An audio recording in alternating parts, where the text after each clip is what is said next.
Shalom Aleichem, chers frères et sœurs dans le Christ. Baruch Ata Adonai Elohenu, Melech Haolam. Béni sois-tu, Seigneur, notre Dieu, roi de l'univers. Nous célébrons le troisième dimanche du temps de Carême, année liturgique B. Nous allons commencer notre commentaire des textes par la première lecture, tirée du livre de l'Exode, au chapitre 20, les versets 1 à 3, puis les versets 7 à 8 et les versets 12 à 17. En ces jours-là, sur le Sinaï, Dieu prononça toutes les paroles que voici. Je suis le Seigneur, ton Dieu, qui t'a fait sortir du pays d'Égypte, de la maison d'esclavage. Tu n'auras pas d'autre Dieu en face de moi. Tu n'invoqueras pas en vain le nom du Seigneur, ton Dieu, car le Seigneur ne laissera pas impuni celui qui invoque en vain son nom. Souviens-toi du jour du sabbat pour le sanctifier. Honore ton père et ta mère, afin d'avoir longue vie sur la terre que te donne le Seigneur, ton Dieu. Tu ne commettras pas de meurtre, tu ne commettras pas d'adultère, tu ne commettras pas de vol, tu ne porteras pas de faux témoignages contre ton prochain, tu ne convoiteras pas la maison de ton prochain, tu ne convoiteras pas la femme de ton prochain, ni son serviteur, ni sa servante, ni son bœuf, ni son âne, rien de ce qui lui appartient. Le passage du livre de l'Exode dont lecture vient de nous être faite, dans la culture juive, est lu le jour de la fête de Shavuot, qui correspond au 6 du mois Sivan. Dans notre contexte, ça pourrait correspondre au mois de mai ou juin. Ce grand jour, on commémorait le don de la loi au Sinaï, symbolisant le passage de la servitude à la liberté. Le passage de la liberté physique à la liberté spirituelle. Désormais, c'est Yahvé et sa loi seule que doit observer le peuple d'Israël, manifestant ainsi qu'ils sont libres, manifestant qu'ils ont tissé une alliance entre Dieu et eux, une relation d'appartenance mutuelle où chacun a des exigences. Les exigences de Dieu vis-à-vis de son peuple, sa fidélité, et les exigences du peuple vis-à-vis de Dieu, Yahvé, qu'ils ont choisi de servir. Et le texte que nous avons écouté commence par cette annonce très forte. Je suis le Seigneur ton Dieu. Anori en hébreu, qui manifeste la majesté, l'autorité de Dieu. Dieu qui a autorité sur son peuple et à cause de cette autorité se permet de lui donner la ligne de conduite. Tu n'auras pas d'autre Dieu en face de moi. Le peuple d'Israël est entouré des nations étrangères, Canaan, qui pratiquent le culte de Baal, des divinités païennes. Baal qui est la divinité responsable de la fécondité du sol, mais aussi de la fertilité de tous les éléments de la nature et la fécondité des animaux, et qu'on invoqua pour avoir les bienfaits de la pluie, les bienfaits des animaux. Dieu demande d'avoir l'exclusivité. Il veut avoir l'exclusivité dans la vie d'Israël. Il veut être son seul Dieu. Parce que c'est lui qui, par sa force, l'a fait sortir de la maison d'esclavage. Comme vous pouvez le constater, dans notre société encore, il y a ce qu'on pourrait appeler la double fidélité. Ceux qui sont fidèles à Dieu et ceux qui sont fidèles à d'autres divinités. Ça peut être l'argent. Ça peut être les divinités ancestrales de nos familles. Dieu nous rappelle aujourd'hui en tant que chrétiens que nous ne pouvons pas servir de maître. Il faut le choisir, lui seul, comme seul partage. Tu n'invoqueras pas en vain le nom du Seigneur ton Dieu, car le Seigneur ne laissera pas impuni celui qui invoque en vain son nom. Ici, il s'agit de ceux qui invoquaient le nom du Seigneur pour des pratiques magiques ou encore pour demander à Dieu de punir leurs adversaires, ou ceux qui juraient par le nom du Seigneur alors qu'ils savaient que ce qu'ils disaient n'était pas vrai. Il y avait rappel que son nom ne doit pas invoquer pour des faussetés. Son nom ne doit pas invoquer pour vouloir faire du mal à un frère ou à une sœur. On pourrait penser ici à nos amis, les adeptes du retour à l'envoyeur. C'est à Dieu seul qu'appartient la décision de la punition, de la rétribution. C'est pourquoi notre prière doit toujours demander à Dieu de manifester sa justice et non pas de demander à Dieu de faire un retour à l'envoyeur de nos frères pour qu'ils puissent avoir du mal. Et il faudrait se souvenir du jour du sabbat, nous rappelle le Seigneur qu'il faut sanctifier. Shabbat en hébreu, qui correspond au repos ou à la cessation de toute activité, à la cessation du travail. Consacrer un jour au Seigneur. Voilà ce que le Seigneur demande à son peuple. Aujourd'hui encore, on voit qu'il y a beaucoup qui ne consacrent pas un jour au Seigneur. Ils ne prennent pas le temps de laisser Dieu avoir la place, la première place dans leur vie.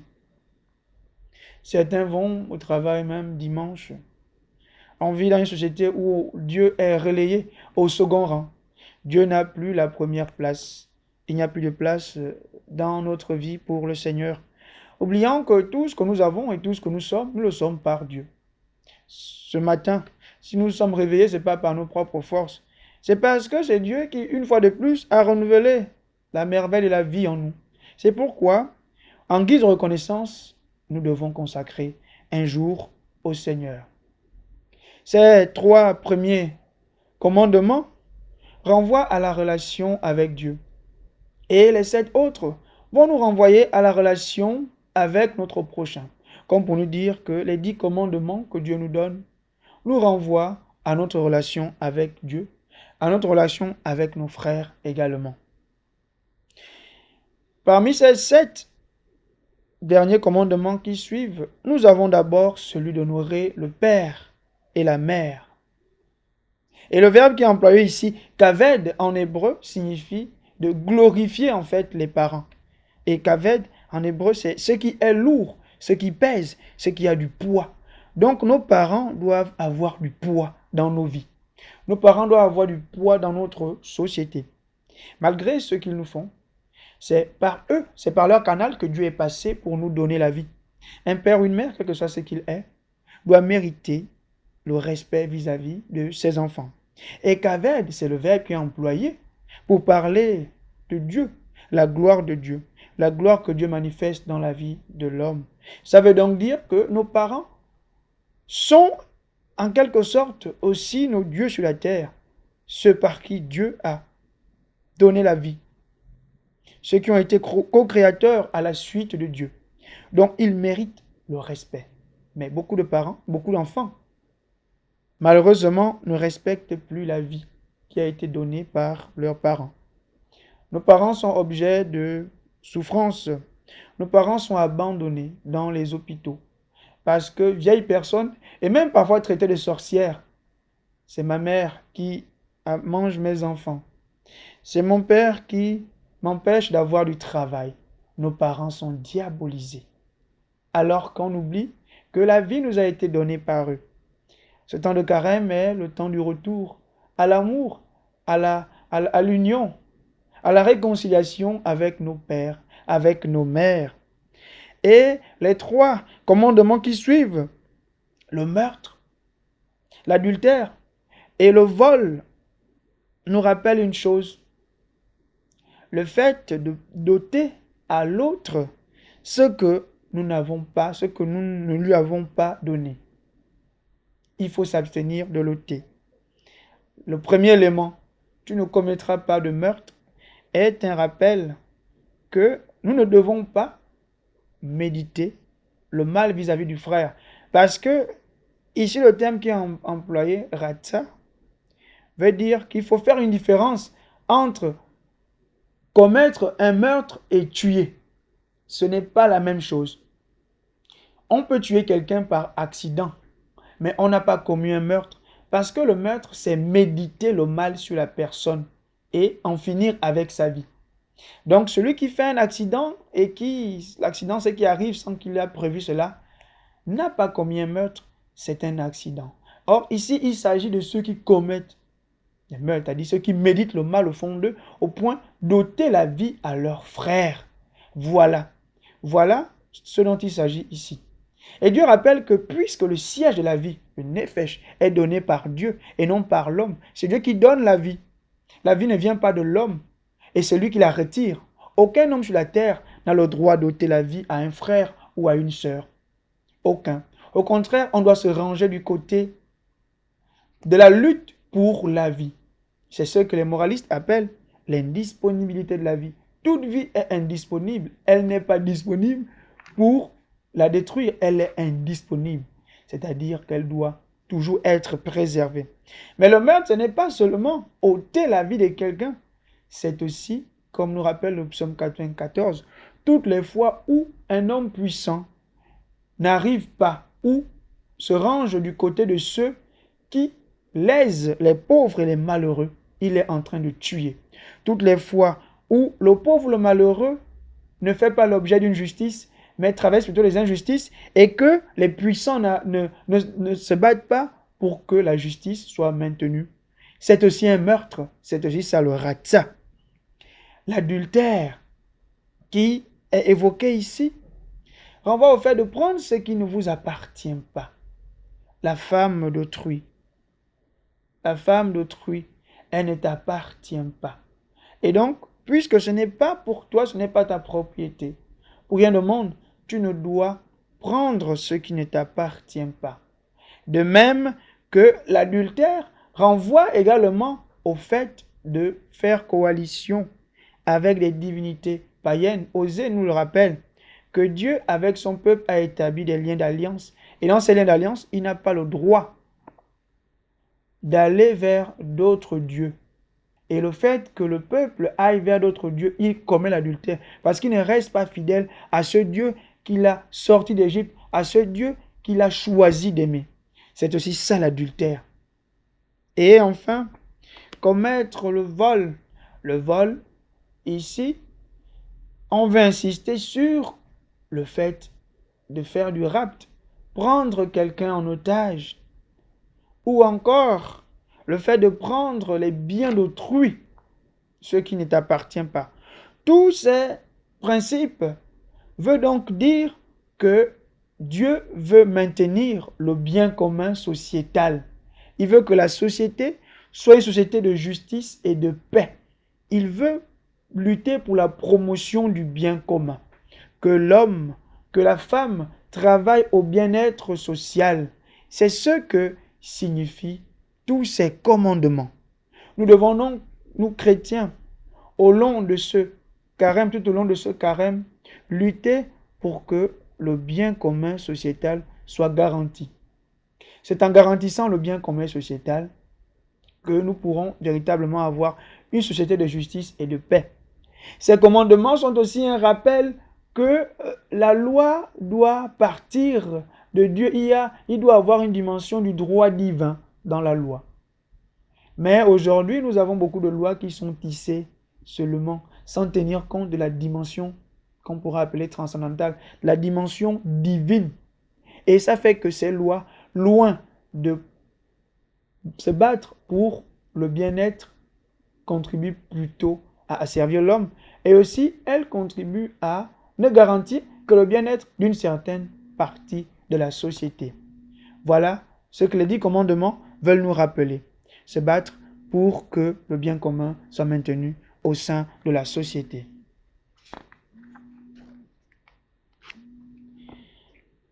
Lecture de la première lettre de Saint Paul apôtre aux Romains, aux Corinthiens. Frères, alors que les Juifs réclament des signes miraculeux et que les Grecs recherchent une sagesse, nous proclamons un Messie crucifié. Scandale pour les Juifs, folie pour les nations païennes, mais pour ceux que Dieu appelle, qu'ils soient juifs ou grecs, ce Messie, ce Christ est puissance de Dieu et sagesse de Dieu. Car ce qui est folie de Dieu est plus sage que les hommes, et ce qui est faiblesse de Dieu est plus fort que les hommes. Cette première lettre de Saint Paul apôtre aux Corinthiens est tirée du chapitre 1, les versets 22 à 25. Paul s'attaque ici à ceux qui n'ont pas foi au Messie crucifié. Tous ces Juifs et ces Grecs qui ne croient pas que Jésus est le Messie et qu'il est venu sauver les hommes. Parce qu'ils s'appuient sur des arguments, les signes. Comme vous le savez, pour le Juif, le signe parle très fort. Séméion ou sémeia au pluriel en grec signifie la preuve de l'autorité que tu as été envoyé par Dieu. On se souvient que dans Matthieu, il est demandé à Jésus, quel signe tu nous montres pour attester que tu viens de Dieu, pour attester que c'est toi véritablement l'envoyé. Donc le signe est en quelque sorte la preuve de l'autorité de celui qui parle, pour prouver qu'il est l'envoyé de Dieu. Et les signes, c'est ce que Dieu a manifesté au long de l'histoire d'Israël pour révéler qu'il est son Dieu. C'est ce qu'on appelle les ototes en hébreu. Donc, Dieu à chaque fois a manifesté ses bienfaits pour Israël, signifiant ainsi qu'il est son peuple. Mais dans la croix de Jésus-Christ, on ne réalise pas un bienfait de Dieu, puisque le Deutéronome 21, verset 23, dit que maudit soit celui qui pend au bois du gibet. Donc, celui qui pend sur un bois est objet de malédiction. Et c'est pourquoi certains Juifs ne peuvent pas concevoir que Jésus est ce Messie, est celui qui apporte le salut aux hommes. Pour eux, Jésus est un scandale. C'est un scandale pour eux, les Juifs, scandalon. C'est-à-dire cette pierre qui émerge pour faire tomber les Juifs. Et pour les païens, les Grecs ici, les nations païennes, qui conçoivent cela comme une folie, ils s'appuient sur l'intellect, la gymnastique intellectuelle. Pour eux, de manière logique, le sauteur, le sauveur, ne peut pas être le plus faible de tous. Il ne peut pas être celui qui est sur un bois, parce que c'était des bandits qu'on crucifiait comme ça. Donc pour eux, un sauveur, un sauteur, ne peut pas être celui qui est impuissant face aux puissants. Pour eux, cela est une folie. Ce que Paul annonce est absurde. Et Paul le rappelle que pour ceux que Dieu a appelés, qu'ils soient juifs ou grecs, ce Messie, ce Christ est puissance et sagesse de Dieu. C'est-à-dire, Paul veut montrer que la logique des hommes n'est pas la logique de Dieu. Dieu renverse les logiques. Sa logique n'est pas celle des hommes. Parce que choisir d'aimer, c'est aussi choisir d'être vulnérable. L'amour est vulnérabilité. Et lorsqu'on aime véritablement, on est amené à se donner, à se sacrifier pour l'être aimé. Et c'est ce que Dieu accomplit en Jésus-Christ. La puissance de Dieu est une puissance d'amour. La puissance de Dieu est une puissance qui est prête à tout pour le salut de l'homme. Et c'est pourquoi il s'est fait malédiction pour sauver les hommes. C'est pourquoi cette malédiction devient donc une sagesse. C'est-à-dire que cette folie devient une sagesse. Elle est plus sage que les hommes. Et cette faiblesse, elle est plus forte que les hommes. Autrement dit, Jésus-Christ qui est là et qui est sur ce bois de la croix, qui souffre la passion, a révélé la totalité de l'amour de Dieu pour l'humanité. Cet amour véritable qui est vulnérabilité. Aimer, c'est choisir de souffrir pour le salut du frère, pour le salut de la sœur. Aimer, c'est se ranger du côté du faible et de choisir d'être traité de mauvais et de choisir d'être traité de maudit parce que on a choisi d'aimer. Évangile de Jésus-Christ selon Saint Jean. Jean chapitre 2, versets 13 à 25. Comme la Pâque juive était proche, Jésus monta à Jérusalem. Dans le temple, il trouva installés les marchands de bœufs, de brebis et de colombes, et les changeurs. Il fit un fouet avec des cordes, et les chassa tous du temple, ainsi que les brebis et les bœufs. Il jeta par terre la monnaie des changeurs, renversa leur comptoir, et dit aux marchands de colombes, enlevez cela d'ici. Cessez de faire de la maison de mon père une maison de commerce. Ses disciples se rappelèrent qu'il est écrit, l'amour de ta maison fera mon tourment. Des Juifs l'interpellèrent. Quel signe peux-tu nous donner pour agir ainsi? Jésus leur répondit, détruisez ce sanctuaire, et en 3 jours je le relèverai. Les Juifs lui répliquèrent, il a fallu 46 ans pour bâtir ce sanctuaire, et toi, en 3 jours, tu le relèverais? Mais lui parlait du sanctuaire de son corps. Aussi, quand il se réveilla d'entre les morts, ses disciples se rappelèrent qu'il avait dit cela. Ils crurent à l'écriture et à la parole que Jésus avait dite. Pendant qu'il était à Jérusalem pour la fête de la Pâque, beaucoup crurent en son nom, à la vue des signes qu'il accomplissait. Jésus, lui, ne se fiait pas à eux, parce qu'il les connaissait tous et n'avait besoin d'aucun témoignage sur l'homme. Lui-même, en effet, connaissait ce qu'il y a dans l'homme. Nous sommes là au début du ministère public de Jésus dans l'évangile de Jean. La première Pâque de Jésus à Jérusalem. Les synoptiques, c'est-à-dire Matthieu, Marc et Luc, nous parlent d'une seule Pâque. La Pâque où Jésus va s'offrir pour le salut des hommes, pour le salut du monde. Mais Jean, dans son évangile, nous parle de trois Pâques. Et nous sommes là à la première Pâque de Jésus. Et on nous parle du deuxième signe, après celui de Cana. Alors Jésus, comme tout bon juif, monte à Jérusalem pour la Pâque. La Pâque qui est la fête essentielle du juif, manifestant ce passage de l'esclavage à la liberté. Manifestant aussi ce passage de Dieu qui est passé au-dessus des fils d'Israël, les empêchant de mourir, et qui a tué tous les premiers-nés juifs, tous les premiers-nés égyptiens.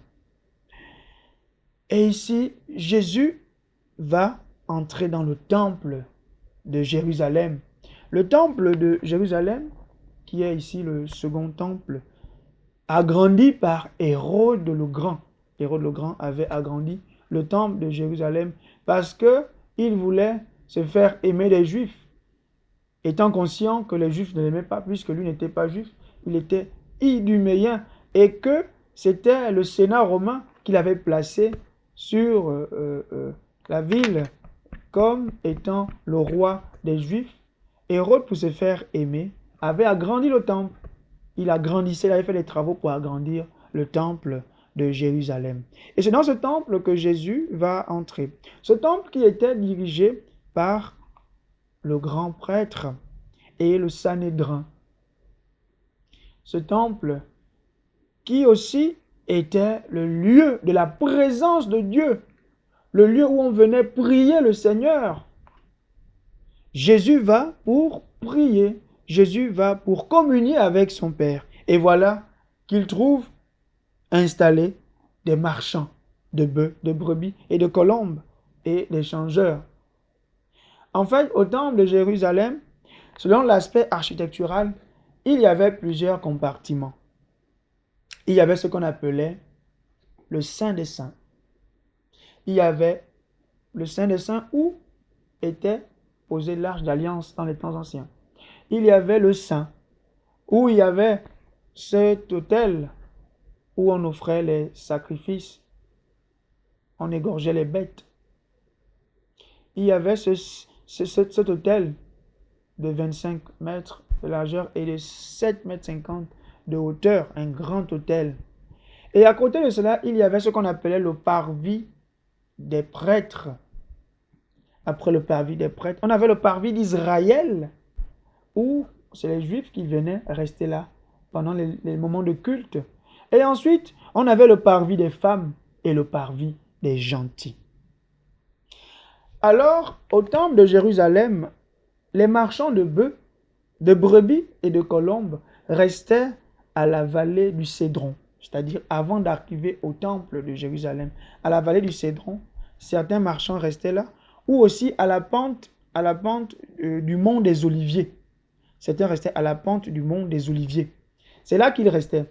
Mais avec le temps, comme les marchandises avaient évolué et qu'il se faisait de plus en plus une prolifération pour l'achat des bêtes, l'achat des brebis, pour changer de l'argent, ils s'étaient déplacés de la pente du mont des Oliviers et de la vallée du Cédron pour carrément se retrouver au niveau de l'esplanade du temple, c'est-à-dire au niveau du parvis des gentils, donc le parvis des païens, qui manifeste ici le lieu où les nations vont venir adorer le Seigneur. C'est-à-dire que même si je ne suis pas juif, mais ma foi en Yahvé me donne l'autorisation d'adorer le Dieu juif. Donc c'est là où se mettaient les autres nations, pour signifier l'universalité de l'adoration de Dieu. Mais c'est à ce niveau que les marchands s'étaient mis. Donc, ce lieu qui était réservé au culte, à l'adoration de Dieu, c'est-à-dire où les païens se mettaient pour adorer le Seigneur, était devenu un lieu de business. Et donc, à cet endroit, qu'est-ce qui se faisait désormais? On achetait des bêtes pour les sacrifices. Et aussi, on changeait l'argent, parce que l'argent qui était utilisé à l'extérieur, c'était l'argent avec l'effigie de l'empereur César. Et comme pour eux, l'effigie, c'est de l'idolâtrie, ils ne pouvaient pas utiliser cet argent pour acheter une bête qu'ils vont offrir en sacrifice. Donc, les Juifs changeaient cet argent pour prendre les pièces du temple. Et c'est au niveau du parvis des gentils qu'ils étaient maintenant. Et comme ces bêtes, la vente des bêtes revenait, le grand prêtre avait une part là-dedans. Le grand prêtre avait une part dans la vente des bêtes et dans les sacrifices qui étaient offerts. Pour lui, le fait que les gens se retrouvent au parvis des gentils ne posait pas de problème. Le plus important pour lui, c'est l'argent qu'il encaissait, ce qui rentrait dans ses poches. Donc, quand Jésus vient là, Jésus se rend compte qu'une pratique perverse, une pratique de corruption a été transformée en droit. C'est pourquoi il se fait un fouet et il va les chasser. Parce que le parvis des gentils n'est pas le lieu approprié pour venir vendre les bêtes et pour changer de l'argent. Il fallait rester à la vallée du Cédron ou à la descente de la pente du mont des Oliviers. Il fallait rester à cet endroit. Donc, ils avaient transformé le temple de Jérusalem, principalement le parvis des gentils, en lieu de commerce, en lieu où ils venaient se faire de l'argent. Et cela restait sans sanction de la part du grand prêtre parce qu'il tirait de profit là-dedans. Comme pour nous dire aujourd'hui encore, nos lieux de culte sont parfois des lieux de commerce. On oublie la centralité de l'adoration de la parole de Dieu. On est plus tourné vers l'argent. On veut se faire plus d'argent. Tant qu'on n'a pas emmagasiné beaucoup d'argent, on n'est pas content. On oublie que ce lieu est d'abord réservé à l'adoration, à l'exclusivité de la parole de Dieu. Et ça fait même que les pauvres païens qui voulaient adorer Dieu en restant dans leur parvis ne pouvaient plus, parce qu'il y avait trop de marchands, il y avait trop d'échanges de monnaie. Donc le Seigneur nous rappelle qu'attention, attention, nos lieux de culte ne doivent pas être des lieux de business, des lieux de financement, des lieux où c'est l'argent qui a le dessus, des lieux de commerce où on vient pour se faire de l'argent. Ça doit être des lieux d'adoration de la parole de Dieu. Il faut qu'on fasse une différence entre le culte et le commerce. Ce n'est pas la même chose. Et c'est ce que Jésus rappelle à ces derniers. Il ne faut pas confondre le culte et le commerce. Il ne faut pas transformer la maison de Dieu en lieu de commerce parce que on tombe maintenant dans la simonie. Et c'est ce que Jésus rappelle. Mais comme ces derniers se rendent compte que cela est un manque à gagner pour eux, les autorités religieuses se rendent compte que cela est un manque à gagner pour eux. Ils savent que Jésus a raison de faire cela. Alors ils posent cette question: quel signe peux-tu nous donner pour agir ainsi? Comment tu peux agir comme ça? Et Jésus va leur dire, va leur rappeler qu'il faut détruire ce temple, ce sanctuaire. Et en 3 jours, je vais le rebâtir. Le sanctuaire, c'est-à-dire le naos en grec, c'est-à-dire le lieu, le saint des saints, le lieu de la manifestation de Dieu. Le lieu de la manifestation de Dieu devient Jésus-Christ. Jésus leur rappelle que désormais, puisque ce temple ne reflète plus le lieu de l'adoration du Dieu véritable, Emmanuel va leur rappeler cela. Désormais, Dieu va détruire pour instaurer un nouveau temple. Ce temple qui n'est rien d'autre que Jésus-Christ. Jésus-Christ qui devient le temple véritable. Et pour nous signifier aussi que l'adoration de Dieu n'est pas exclusivement réservée au temple, au lieu de culte. Dieu est également adoré là où 2 ou 3 sont réunis en son nom. Lorsque le temple ne reflète plus la volonté de Dieu, il sera détruit. Il sera détruit pour restaurer, pour établir un nouveau temple. Voilà ce que Jésus rappelle. On comprend donc que le temple, c'est aussi nos corps. Nos corps, comme Jésus, sont des temples. Et 1 Corinthiens, chapitre 10, verset 19, Saint Paul qui s'adresse aux Corinthiens dit ceci: ne savez-vous pas que vos corps sont le temple du Saint-Esprit? Mais aujourd'hui, comment est-ce qu'on use de nos corps, qui sont des temples aussi? Comment est-ce qu'on en use? Beaucoup utilisent leur corps pour des pratiques obscènes, se disant chrétiens. On vend notre corps. La prostitution physique, la prostitution spirituelle, le vagabondage spirituel. Donc, on nous rappelle ici qu'il faut revenir au culte véritable, à la consécration de son corps à Dieu, à offrir son corps en sacrifice d'agréable odeur, en sacrifice pour le Seigneur. C'est ce qui nous est rappelé ici. Et comment est-ce qu'on peut offrir notre corps en sacrifice? C'est en choisissant de ne plus pratiquer la prostitution physique, la prostitution spirituelle, en allant: je suis chrétien, catholique, je suis aussi dans les cercles ésotériques, je suis chrétien catholique, je suis aussi chez nos amis d'à côté, les voyants et les devins. Si tu es véritablement le temple du Saint-Esprit et que Dieu est présent dans ta vie, Dieu doit avoir l'exclusivité dans ta vie. Il ne veut pas te partager avec quelqu'un. Il veut être ton seul Dieu. Voilà ce qui est rappelé ici.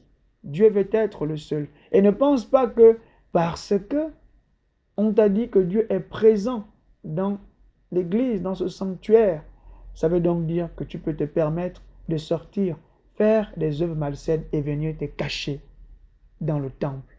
Non, Dieu ne sera pas d'accord avec toi. Il ne faut pas faire de mauvais choix à l'extérieur et venir se cacher dans le temple, pensant que Dieu ne vous voit pas.